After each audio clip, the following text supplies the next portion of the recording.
प्रकल्प हम लोग चलाएंगे जिससे पता चले कि हमारी शुद्ध देसी नस्ल की गाय कौन है, उसको वहाँ पर संरक्षित किया जाएगा। महाराज जी, एक सवाल ये है कि बागेश्वर धाम जो है वो सबकी पर्चियाँ खोलते हैं, क्या उनको एक देश के लिए और हिंदू राष्ट्र के लिए और गाय के लिए पर्ची नहीं खोलनी चाहिए?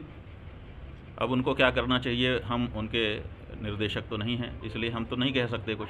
लेकिन हाँ, जैसे आप पूछ रहे हैं, इसका मतलब है कि आप जैसे लोगों की अपेक्षा है, भारत देश के लोग ये भी अपेक्षा भी करते हैं कि ऐसे जो हमारे पूरे देश को प्रभावित करने वाले मुद्दे हैं, अगर महाराज आपकी पर्ची में कोई ऐसी बात है तो वो भी पर्ची तो खोल दीजिए। तो ये आशा है, अपेक्षा है, हम भी कर रहे हैं आपकी तरफ से। हमारी बात पहुंचाइए कि महाराज ऐसी पर्चियां भी कभी कभी खोल दिया करो। महाराज जी, उन्होंने हिंदू ग्राम की अवधारणा भी उन्होंने रखी है, उसको कैसे? हाँ, हमने सुना, हमसे आप पत्रकार बंधुओं ने बता करके पूछा था, तो हमको तो बड़ा आश्चर्य है, क्योंकि हमने तो सुना था कि वो हिंदू राष्ट्र बनाने के लिए चले हैं। अब हिंदू राष्ट्र बनाते बनाते वो हिंदू ग्राम बनाने लग गए, और जिस ग्राम में वो हिंदू ग्राम बना रहे हैं वो ग्राम में तो उनके बागेश्वर धाम विराजमान है। क्या वो हिंदू ग्राम नहीं है? वो मुस्लिम ग्राम है जिसमें वो हिंदू ग्राम नया से बना रहे हैं। ये सब ऐसा समझ में नहीं आता है।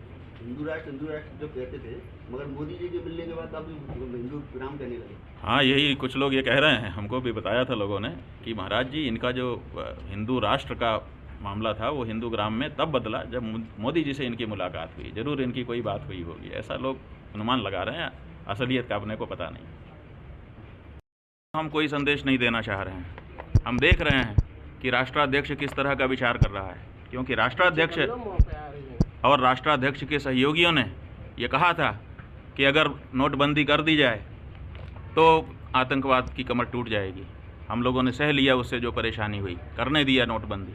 उन्होंने कहा था कि धारा 370 हटा दी जाए तो कश्मीर का आतंकवाद समाप्त हो जाएगा।